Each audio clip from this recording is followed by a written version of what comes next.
여러분이 주일날 교회 와서 빠뜨리지 않는 것은 축복에 대한 찬양을 부르는 것입니다. 사람은 너나를 막론하고 자기가 무슨 일을 하든지 자기가 하고 있는 일, 그리고 자기가 계획한 일은 잘 되길 원합니다. 그것도 만사가 형통하길 원합니다. 이런 얘기를 하면 그건 기복적인 얘기야. 그건 아주 수준이 낮은 이야기야. 그렇게 말할 사람이 있는지 모르지만 결코 아닙니다. 복을 싫어하는 사람은 아무도 없고요. 그리고 하나님의 약속의 말씀인 성경에 하나님이 이렇게 축복을 약속하셨습니다. 여호와를 경외하며 그의 길을 걷는 자마다 복이 있도다. 어떤 복일까요? 시작. 내가 내 손이 수고한 대로 먹을 것이라. 내가 복되고 어떻게 하리로다? 형통하리로다. 우리 대만 아니에요. 이사야서 65장 23절 보면 그들의 수고가 헛되지 않겠고 그들이 생산한 것이 재난을 당하지 아니하리니. 시작. 그들은 여호와의 복된 자의 자손이요 그들의 후손도 그들과 같을 것이라. 우리 어른들이 내가 잘 되는 건 못지않게 내 자녀들이 잘 되길 원하는데 틀림없이 성경은 여호와를 경외하고 그 도를 준행하는 자마다 이렇게 잘 되고 형통하게 너와 네 자손이 잘 될 것이라고 축복을 약속하셨어요. 그럼에도 불구하고 때때로 좀 의아한 것은 성경에 나오는 믿음의 조상들, 그리고 교회 안에서 예수를 잘 믿는다고 말하는 사람들. 제가 이렇게 길거리를 오고 하면서 상가가 공실이 점점 많아지고 간판이 자주 바뀌는 걸 보면서 여러 번 생각을 합니다. 지금 성도들이 굉장히 힘들고 어렵겠구나. 이거는 결코 형통이 아니거든요. 그런데 주변을 돌아보면 나름대로 믿음으로 살려고 하는 사람들 중에 그렇게 어려움을 당하고, 그리고 심지어 악한 사람들에게 사기를 당하고, 그런 경우가 비일비재합니다. 성경에서 믿음의 조상 아브라함 결코 순탄하지 않았습니다. 이삭, 야곱 결코 형통하지 않았습니다. 그럼에도 불구하고 왜 하나님은 의인에게 형통의 복을 약속하셨는지, 그 약속은 도대체 어떻게 이루어지는지 오늘 말씀을 통해서 답을 찾기를 원합니다. 오늘 성경 말씀은 야곱의 가정의 이야기입니다. 여러분, 야곱은 어떤 사람입니까? 집념의 사람? 저는 집념이 아니라 그거는 집착이다. 집착의 사람입니다. 어느 정도일까? 라헬을 아내로 맞이하기 위해서 7년을 하루같이, 어떻게? 2텀 14년을 라헬에게 온 노력을 기울인 집착의 사람. 그래서 라헬을 아내로 맞이했을 때 야곱은 정말 원하는 행복을 얻었을까요? 결코 그렇지 않아요. 그로 말미암아 4명의 아내를 얻게 되었고, 그리고 그 아내들을 통해서 서로 배가 다른 12명의 아들과 1명의 딸을 낳았습니다. 요즘 부부만 살고 아이들이 1-2명인데도 불구하고 부부간의 갈등이, 그리고 자녀들 때문에 어려움을 현실적으로 겪고 있는데, 이 야곱의 가정 4명의 아내, 12명의 아들 결코 화목하지 않았을 거예요.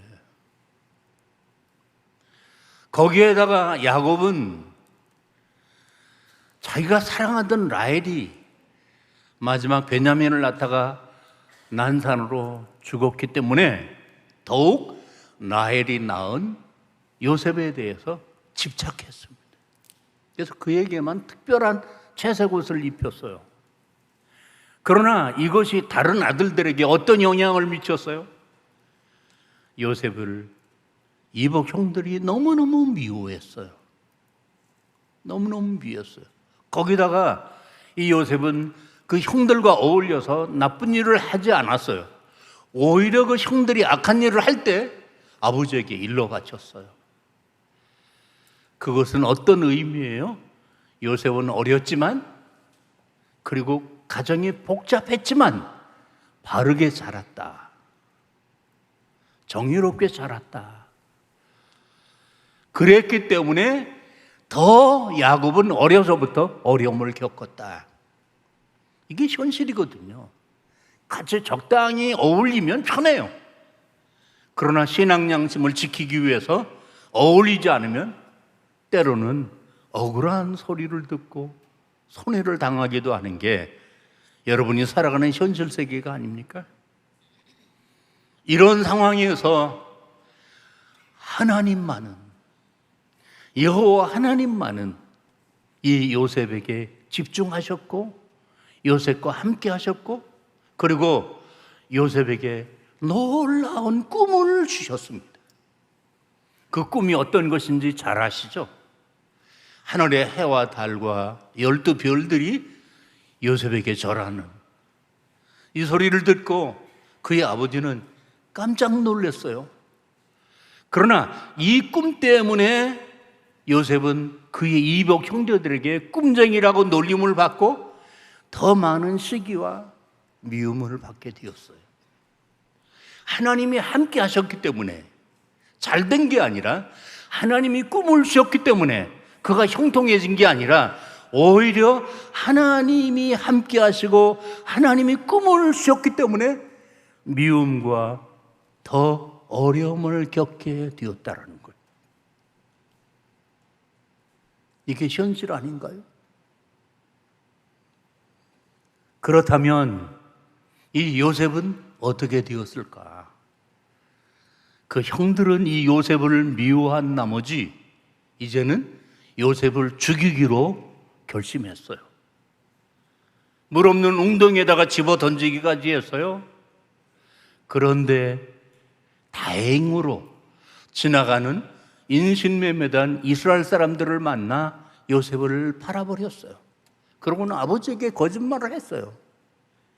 요셉은 어떻게 되었을까요? 그 이스마엘 사람들에게 끌려서 머나먼 애굽 땅까지 팔려갔어요. 왜 그렇게 되었어요? 하나님이 그를 사랑하시고 그에게 꿈을 주셨기 때문에. 여러분, 이렇게 생각을 하면 사람들은 나 예수 안 믿어, 나 교회 안 다녀, 예수 믿어보니까 아무것도 내게 덕이 되는 게 없어, 그렇게 속단을 하게 될 거예요. 그럼 요셉은 어땠을까요? 보디발의 가정에 노예로 팔려갔지만 그 요셉이 너무 성실하게 일을 잘하는 것을 보고 그 주인 보디발은 우상을 숭배하는 사람임에도 불구하고 이 요셉이 여호와가 함께 하시는 사람이라, 그래서 그 하나님이 형통하게 하시는 사람이라는 것을 보았어요. 깨달았어요. 그 다음서부터 이 보디발은 요셉을 절대적으로 신임을 하고 자기 먹는 것과 자기 아내 외에는 모든 것을 몽땅 다 맡겼어요. 그 보디발이 누구예요? 바로 왕경이 굉장히 아끼는 친위 대장, 경호처장이단 말이에요.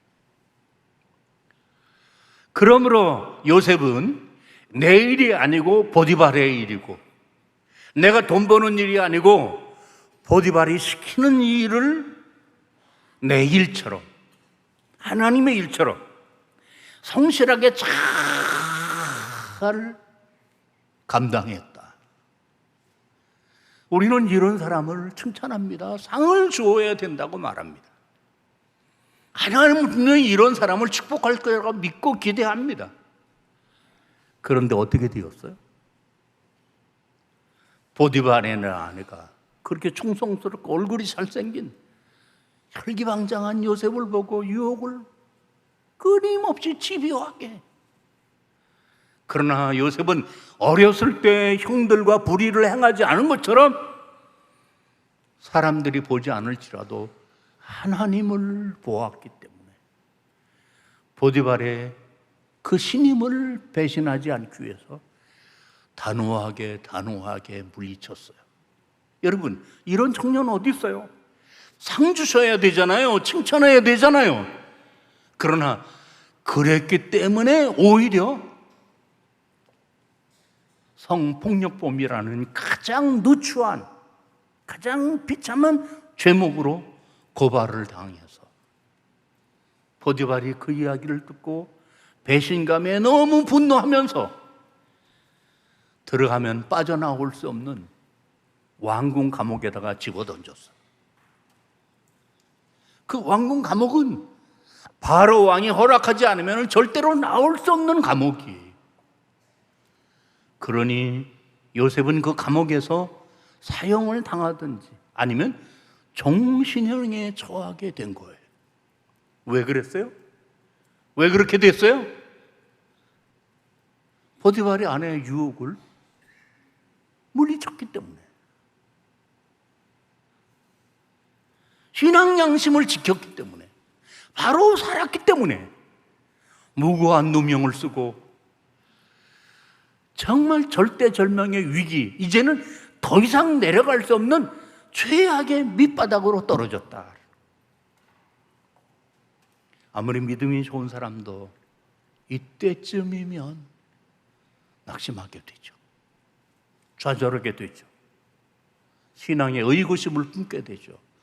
정말 하나님은 살아계실까? 그 하나님이 나를 버리신 게 아닐까?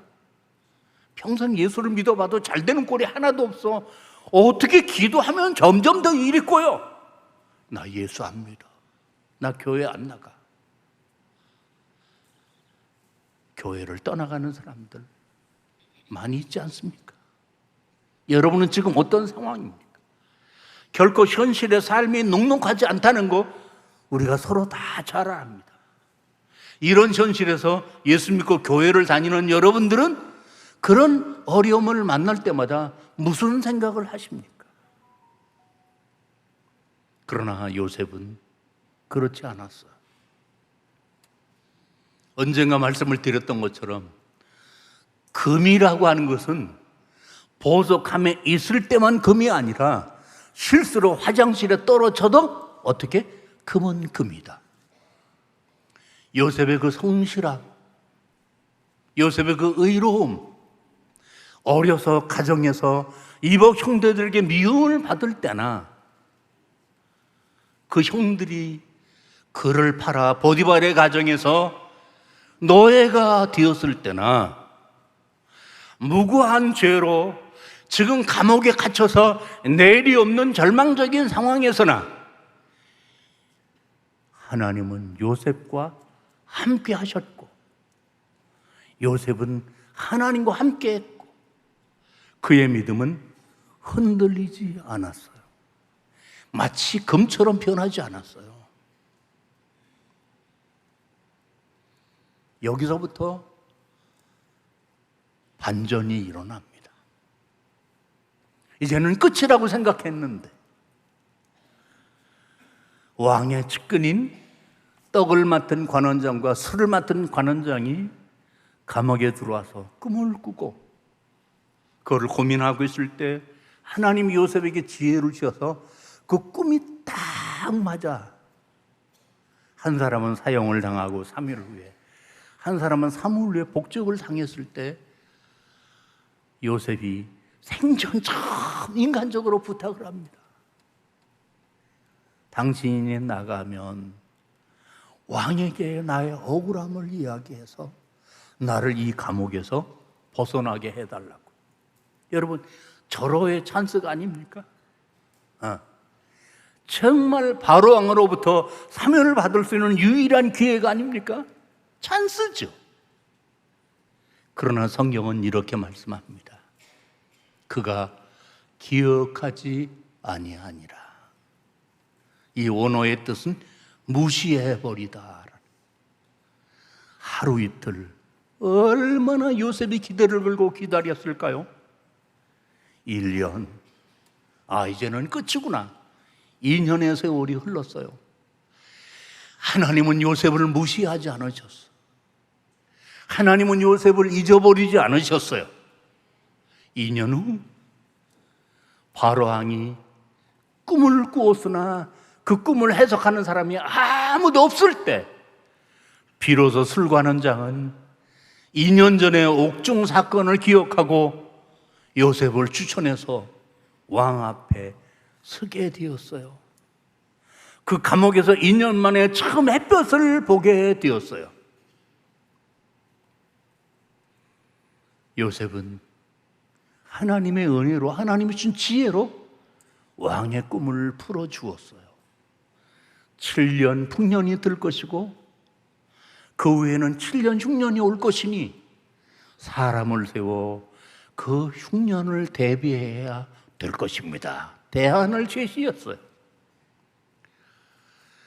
보디발도 그랬던 것처럼 바로 왕은 이 요셉을 보면서 이 사람이 하나님의 신에 감동된 사람이라고 단복을 하면서 자기 손에 가락지 어인을 빼서 요셉의 손에 끼워주면서 그 자리에서 즉석으로 요셉을 애굽의 총리가 되게 하였고, 이 7년 풍년과 이 7년 흉년의 모든 이 엄청난 프로젝트를 요셉에게 다 맡겨서 요셉의 이 일을 멋지게 처리함으로 요셉의 꿈이, 하나님이 요셉에게 주셨던 꿈이 이루어지게 되었어요. 잘 아시죠? 하나님이 주신 꿈이 뭐예요? 그의 아버지와 그의 형들의 별들이 요셉에게 절하는 꿈.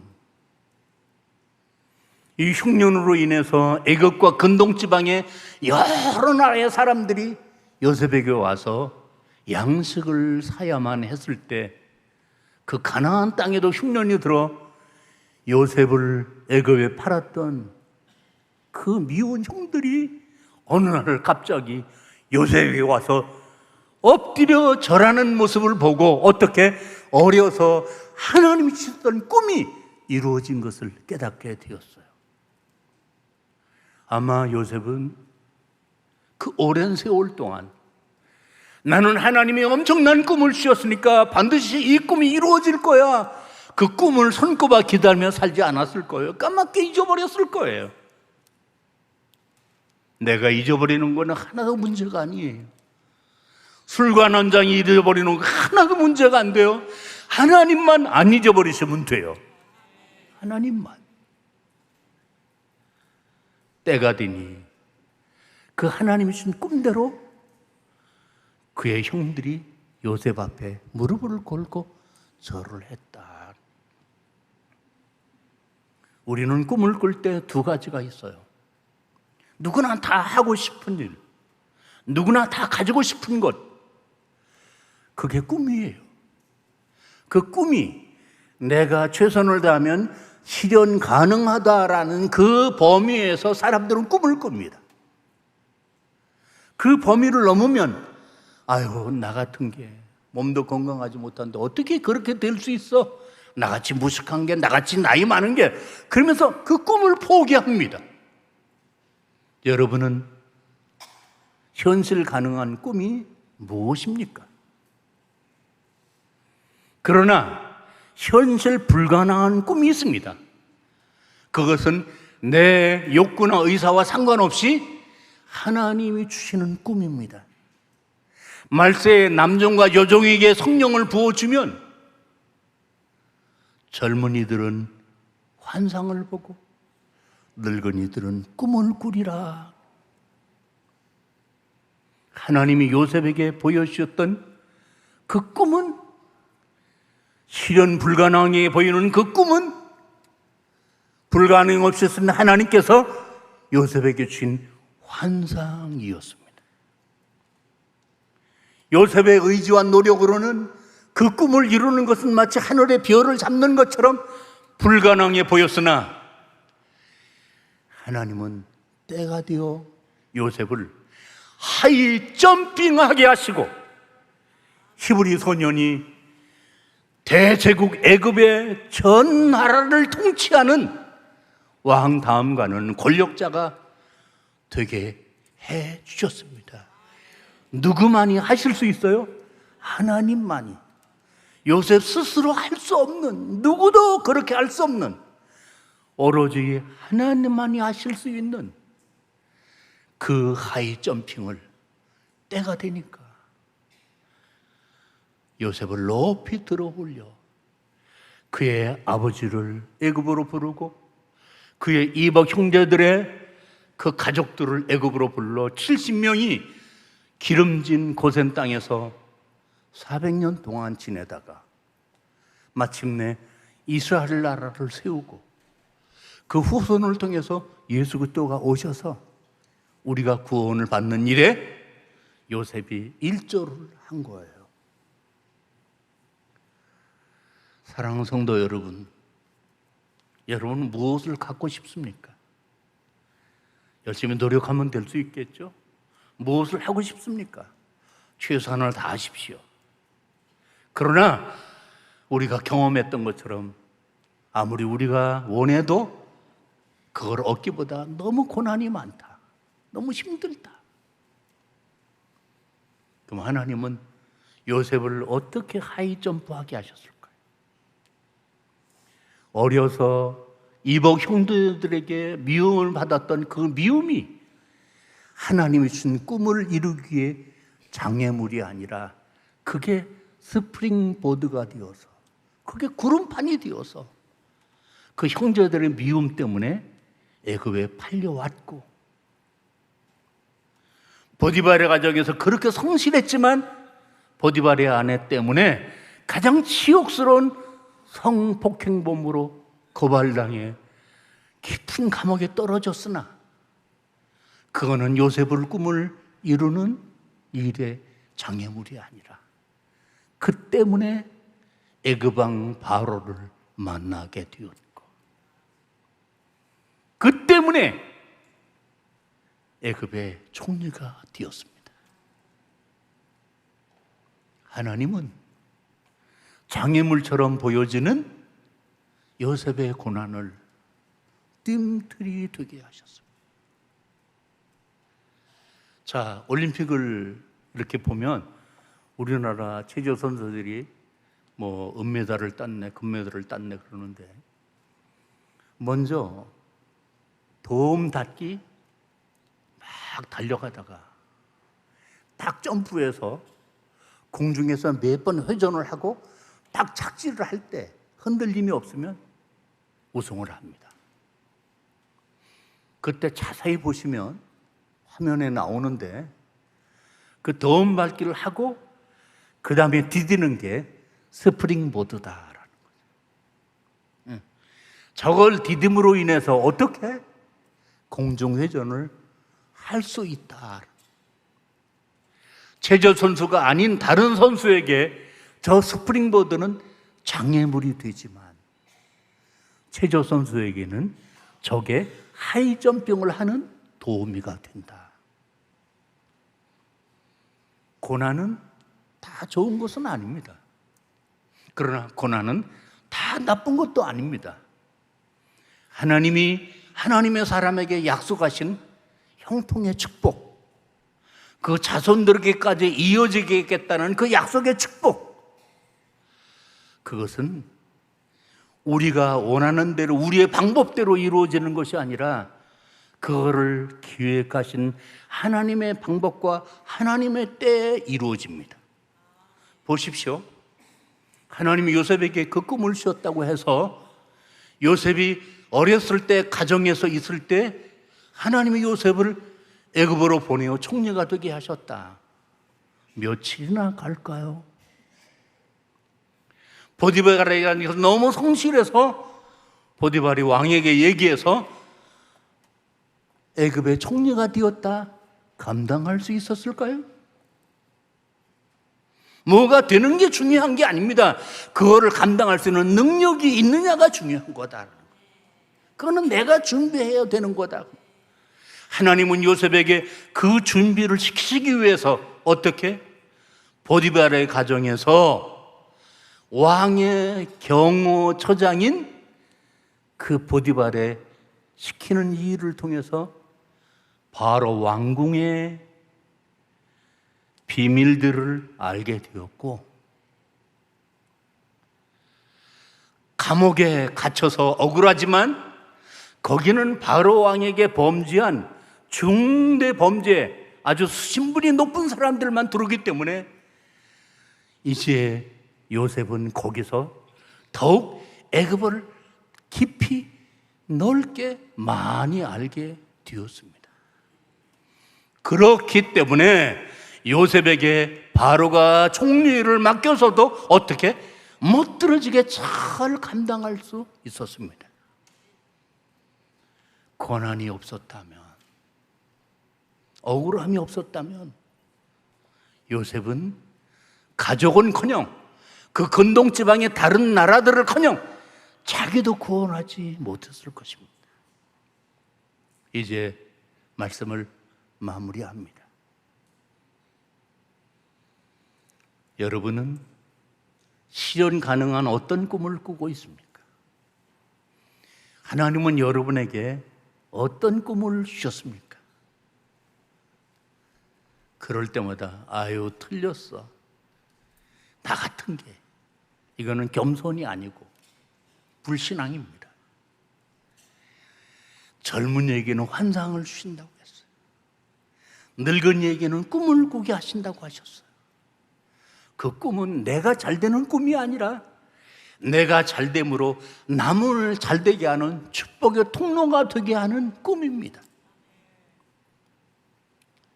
노인은 과거를 추억하며 삽니다. 많은 사람이 현재에 자기 행복을 추구하며 삽니다.